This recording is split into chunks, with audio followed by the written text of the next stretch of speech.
Ini adalah salah satu binatang yang menjadi ikon hewan imut. Lihatlah mereka. Muka inosen, dengan tubuh mungil terbalut mantel yang lembut. Ketika kamu melihat mereka, baik dalam bentuk gambar di internet, stiker di aplikasi chat, atau bonekanya, ada perasaan senang yang sulit untuk digambarkan. Wajah bersahabat marsupial ini sangat mudah dikenali, dan manusia di seluruh dunia sepertinya setuju kalau mereka memang menggemaskan. Tapi ada beberapa hal yang mungkin kamu belum ketahui di balik keuuan mamalia ini. Contohnya, mereka jempolnya 2. Dalam video kali ini, kita akan membahas koala.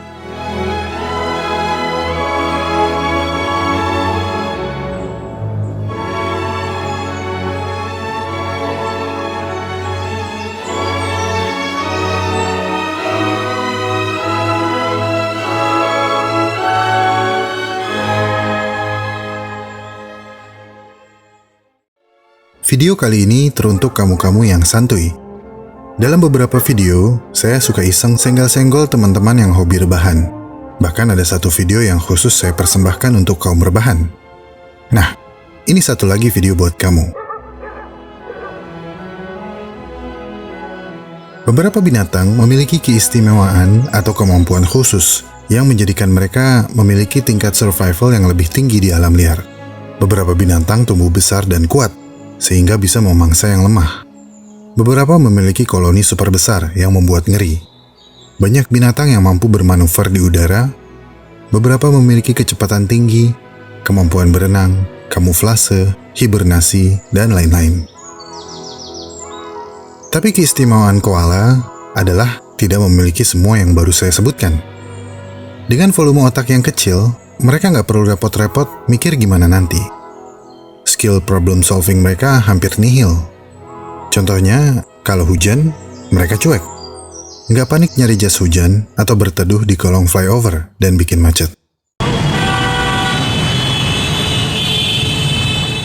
Sebelum kita lanjut, saya ingin berterima kasih kepada teman-teman yang sudah support Alam Semenit lewat donasi di Saweria. Calon istri Khairul Anwar, Kepak Sayap ke Cindy Ekaan, Adit Cikudit-Kudit, Munir Botak, Magnet TV, Bu Kepsek, Apa Kabar Arin, Luke is here bro, Ultimate, Iofi Wangi-Wangi, I Love You Dina, Dike Kurniadi I Love You, Raidit, Lin Stories Dongeng Bilingual, Macape Beres-Beres Na, Al Cringe, Balanoptera Musculus, istrinya Zongli, KAYP, Tree, Mama Angel dan Sam, Saya Orang BPN, Kli Failure, Bantuin Emaknya Pungepel, Ya Nakal Tak Jewer Kupingmu, Dao Iemut, Master Egi, Diar, Yuda Bakti, Kamu Dicari Jamil Pedober, Jeno Royals, Top Up Game di IG valdiamond.shop, disnaker.id, Bagasta, Yete/ Hey Cari Tahu, Ilham Presma, Wayai, Mbok Jamu 78, Yonda Tahu Kotanya Saya, Tanya Alam Semenit Sana, Kamu Pasti Baca Saya, dan Telur Kucing.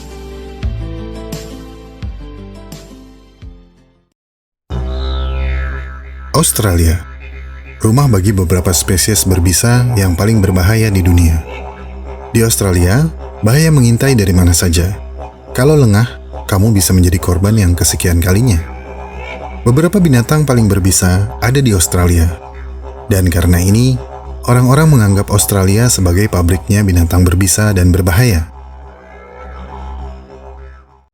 Tapi di atas pepohonan yang daunnya beracun, hiduplah seekor binatang yang justru menjadikan daun beracun itu sebagai makanan utamanya.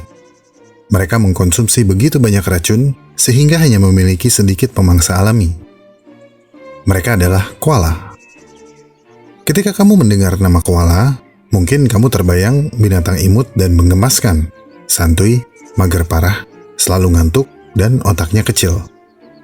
Kesan koala yang sering ngantuk dan malas ada hubungannya dengan makanan utama mereka yang rendah nutrisi, yaitu daun eukaliptus yang beracun.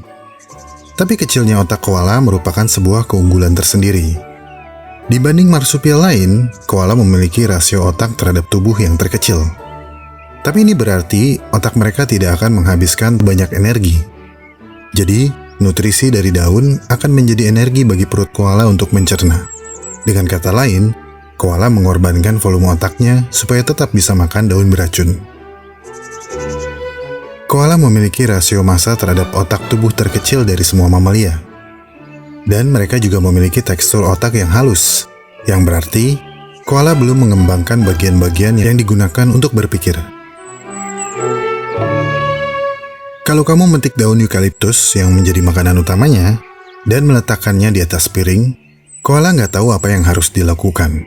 Karena daun itu tidak menempel pada dahan, jadi mereka tidak menganggap daun di piring itu sebagai makanan. Dan ini berkontribusi pada reputasi koala yang terkenal bodoh. Maksud saya, koala bukan hewan jenius. Ketika orang Eropa yang berada di Australia melihat koala pertama kali, mereka menyebut marsupial ini sebagai koala bear, karena memiliki bentuk tubuh dan wajah yang mirip beruang. Tapi sesungguhnya, koala bukan keluarga beruang. Koala lebih berkerabat dekat dengan wombat, sesama marsupial yang gemar menggali lubang di tanah. Menu makanan sebagian besar herbivora menimbulkan tantangan lain. Kebanyakan marsupial suka makan yang keras-keras, rerumputan yang kasar, dan dedaunan yang keras. Rerumputan yang kasar dan dedaunan yang keras membuat gigi mereka terkikis dan cepat aus. Tapi marsupial yang berbeda telah mengembangkan strategi yang unik untuk menghadapi masalah ini.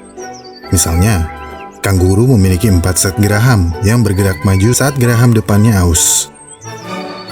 Lalu, wombat memiliki gigi yang tak pernah berhenti tumbuh. Strategi unik koala adalah tidak memiliki keduanya. Jadi ketika giginya aus dan rontok, dia akan diam membisu dan mati kelaparan.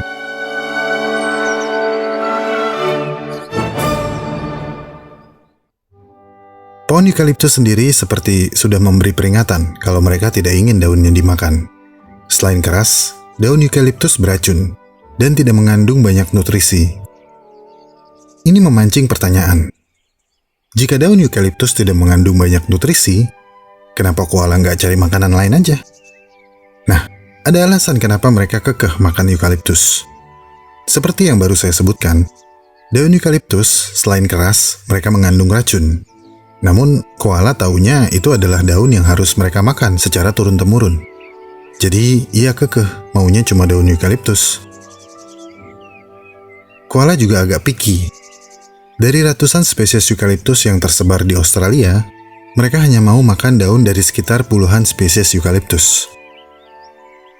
Untuk mengatasi racun dan kerasnya daun ini, koala memiliki perut yang kuat dan bakteri di dalam sistem pencernaannya yang membantu melumat kandungan racun pada daun keras namun penuh serat air ini. Daun eukaliptus adalah sumber air utama bagi koala. Dan dari sinilah asal nama koala. Dalam bahasa aborigin, koala berarti tidak minum. Dan memang begitu kelakuannya. Orang aborigin sendiri memiliki panggilan yang berbeda untuk koala. Di antaranya adalah kulewin, kulewong, kolo, kola, kula, kaula, koala, karbor, borabi, dan goribun. Dan beberapa kata-kata ini agak mirip penyebutannya dengan koala. Koala tidak perlu minum terlalu sering karena mereka mendapatkan sebagian besar kebutuhan airnya dari daun eukaliptus. Tapi mereka akan tetap pergi ke kolam atau sumber air kalau udah haus banget, khususnya di musim kemarau. Tapi selama mereka masih mager, mereka akan tetap nangkring di atas pohon dan mengunyah daun. Dalam satu sesi makan, koala memakan sekitar 800 gram daun eukaliptus, kemudian tidur selama 20 jam. Setelah proses metabolisme, koala hanya mendapat sekitar 25% nutrisi dari keseluruhan daun yang ia konsumsi. Sedikit? Ya, tapi karena otaknya kecil, itu sudah lebih dari cukup. Lalu bagaimana dengan bakteri yang ada di perut mereka? Apakah anak-anak mereka terlahir dengan bakteri ini di perutnya? Tidak. Bakteri ini memang diturunkan ke anak-anak koala. Tapi bukan dengan cara yang biasa. Koala muda belum memiliki perut dan gigi yang kuat untuk mencerna daun eukaliptus. Jadi, orang tua mereka membantu mencerna daun tersebut, seperti sapi yang memamah biak. Namun, anak koala harus mengambil daun yang sudah dicerna tersebut dari pintu belakang. Daun yang sudah dicerna itu disebut fecal pap. Yep, anak koala memakan mamanya.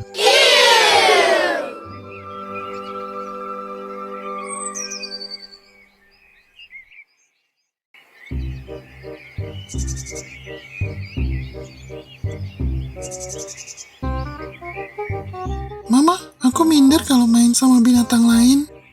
Kenapa, nak? Binatang lain bilang kalau kita bodoh. Enggak kok, kita nggak bodoh. Tapi Ma, Sudah diam nak, dan makan ku.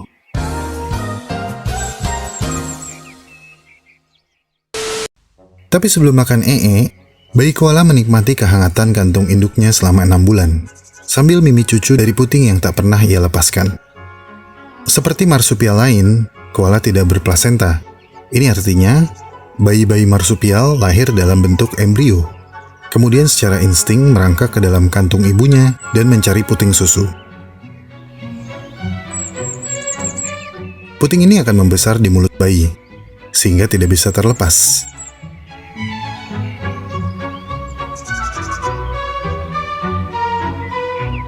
Setelah 6 bulan, koala kecil akan keluar dari kantung ibunya dan ikut kemanapun ibu pergi selama 6 bulan ke depan. Setelah itu, koala muda harus mencari pohon sendiri. Kadang, koala muda diusir oleh induknya dari pohon, karena satu pohon eukaliptus terlalu sempit untuk 2 ekor koala.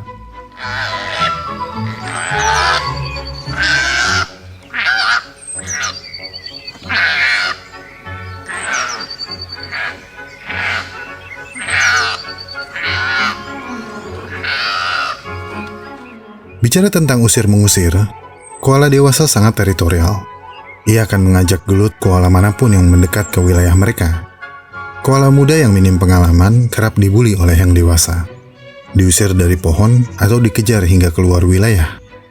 Ada satu video yang sempat viral yang menunjukkan bagaimana koala muda seperti menangis ketika diusir dari pohon oleh koala dewasa.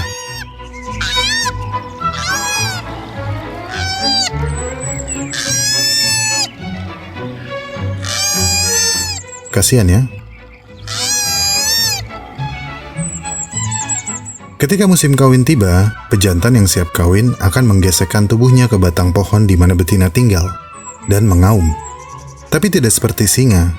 Auman ini merupakan panggilan kawin.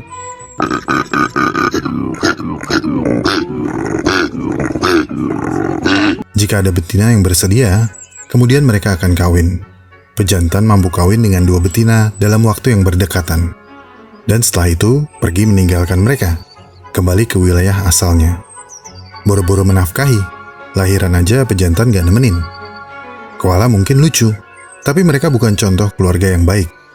Bapaknya jarang di rumah, ibunya suka marah-marah, dan anaknya gak mau susah.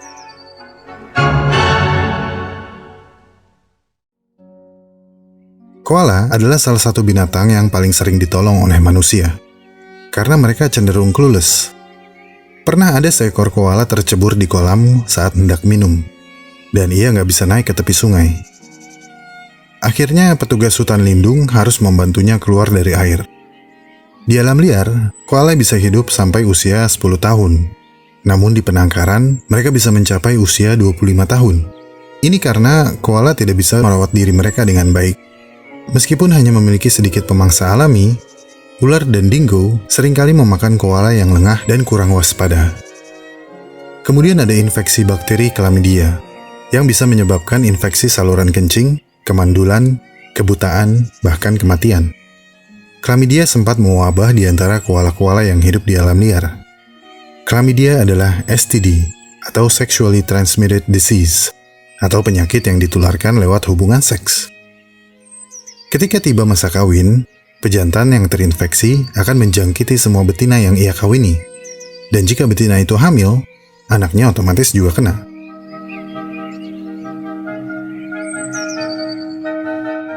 Tapi strain Chlamydia yang menjangkiti koala beda dengan yang menjangkiti manusia. Jadi, koala tidak bisa menularkan Chlamydia pada manusia. Kalaupun bisa, kemungkinannya sangat-sangat kecil. Ketika wabah Chlamydia merebak di antara populasi koala, para peneliti menangani wabah tersebut dengan segera. Mengkarantina koala yang terinfeksi dan memeriksa koala yang dicurigai. Obat dan vaksin mulai diteliti dan dikembangkan. Setiap klinik di area terdekat bahu-membahu menangani pengobatan dan pemberian vaksin kepada koala. Hingga akhirnya jumlah koala yang terinfeksi menurun. Dan penelitian dan pengobatan vaksin Chlamydia yang berhasil ini akan menjadi model untuk dikembangkan agar bisa dimanfaatkan juga oleh manusia.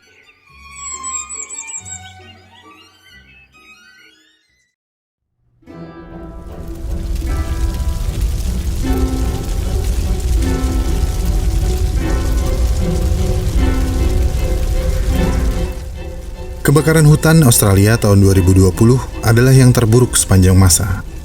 Kebakaran ini merenggut puluhan nyawa manusia, dan tentu saja binatang-binatang yang ada di sana.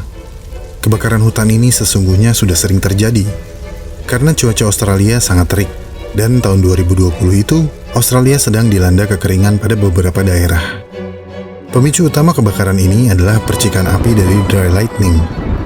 Dry lightning adalah petir yang menyambar tanpa disertai hujan. Dan kamu pasti langsung terpikir frasa nggak ada angin, nggak ada hujan. Ya, begitu kira-kira. Oke, kembali ke kebakaran Australia. Karena sudah biasa, Australia sudah punya cara untuk menangani hal ini. Para pemadam kebakaran juga sangat sigap mengevakuasi warga dan memadamkan api. Jadi korban manusia bisa diminimalisasi. Nah, Australia adalah rumah bagi banyak binatang langka. Dan kebanyakan binatang langka ini terancam kelangsungan hidupnya karena kebakaran hutan.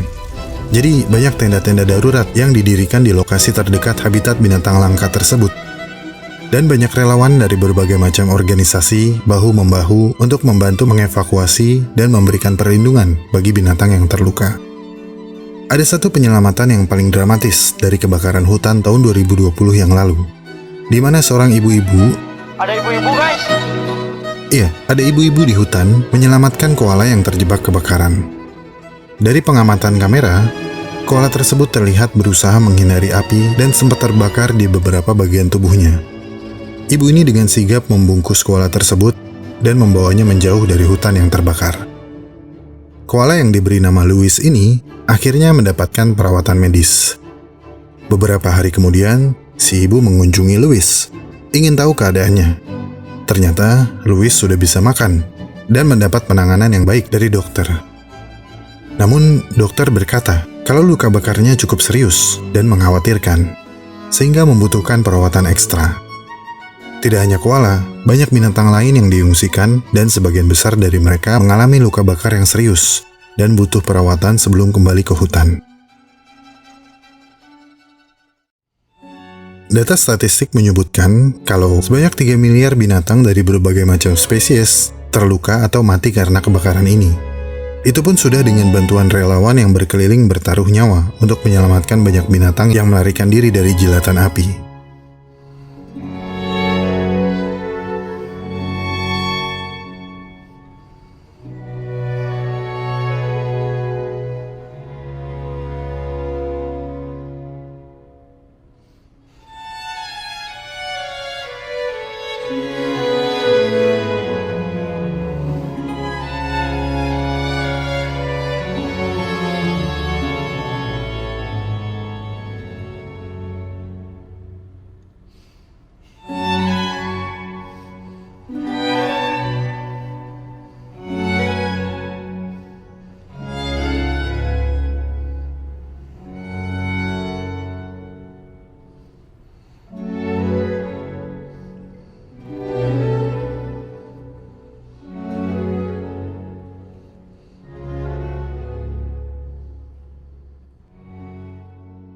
Siapa yang motong bawang nih?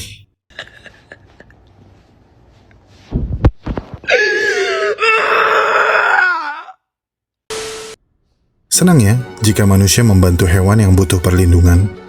Koala sendiri belum dinyatakan terancam punah. Namun akibat urbanisasi dan kebakaran hutan, habitat mereka semakin berkurang. Dan ini menyebabkan penurunan populasi koala. Untuk menangani hal ini, pemerintah Australia mendirikan shelter untuk binatang-binatang endemik Australia, tentunya dengan standar dan perawatan yang tepat. Warga yang berminat bisa menjadi relawan dan akan mendapat pendidikan tentang bagaimana merawat binatang-binatang tersebut. Dengan demikian, populasi mereka bisa terjaga. Oh iya, bagaimana dengan Louis? Apakah kesehatannya berangsur membaik? Sayangnya, setelah dirawat selama seminggu, luka bakarnya terlalu parah. Dan jika tetap dipertahankan, Louis akan lebih menderita dan kesakitan. Jadi tim dokter memutuskan untuk memberikan anestesi kepada Louis dan beberapa hewan yang menjadi korban kebakaran.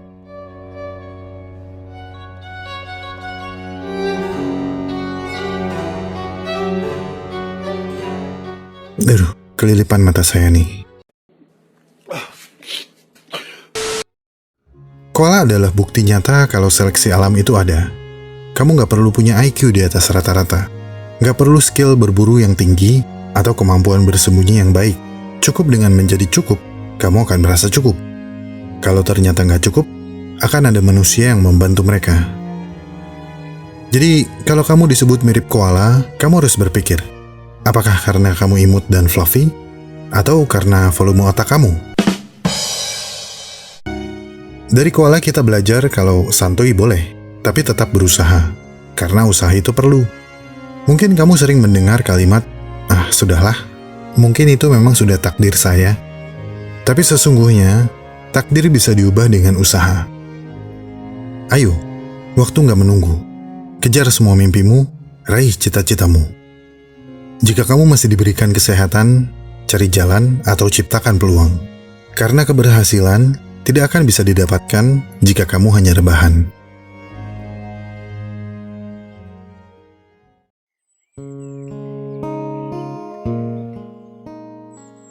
Terima kasih telah menonton sampai menit ini.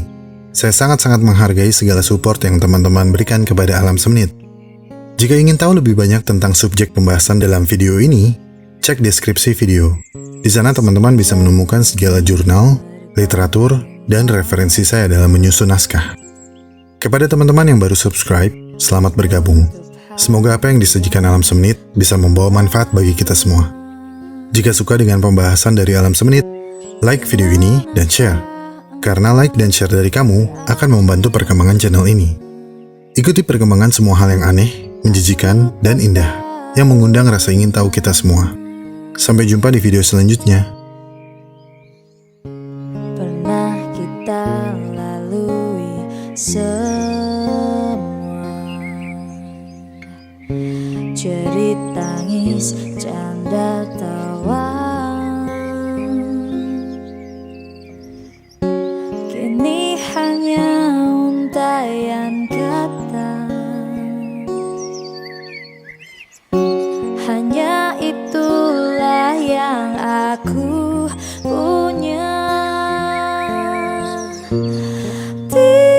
Tidurlah, selamat malam, lupakan sajalah aku. Mimpilah dalam tidurmu bersama bintang.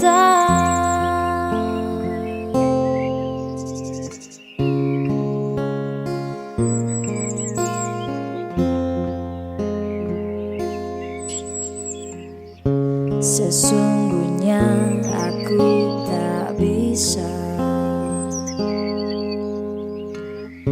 jalani waktu tanpamu. Perpisahan bukanlah duka, meski harus menyisakan luka. Tidurlah, selamat malam, lupakan sajalah aku. Mimpilah dalam tidurmu bersama bintang.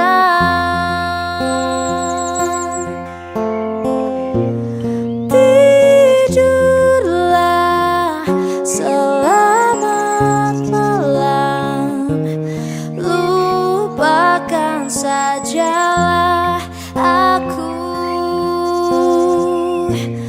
Mimpilah dalam tidurmu bersama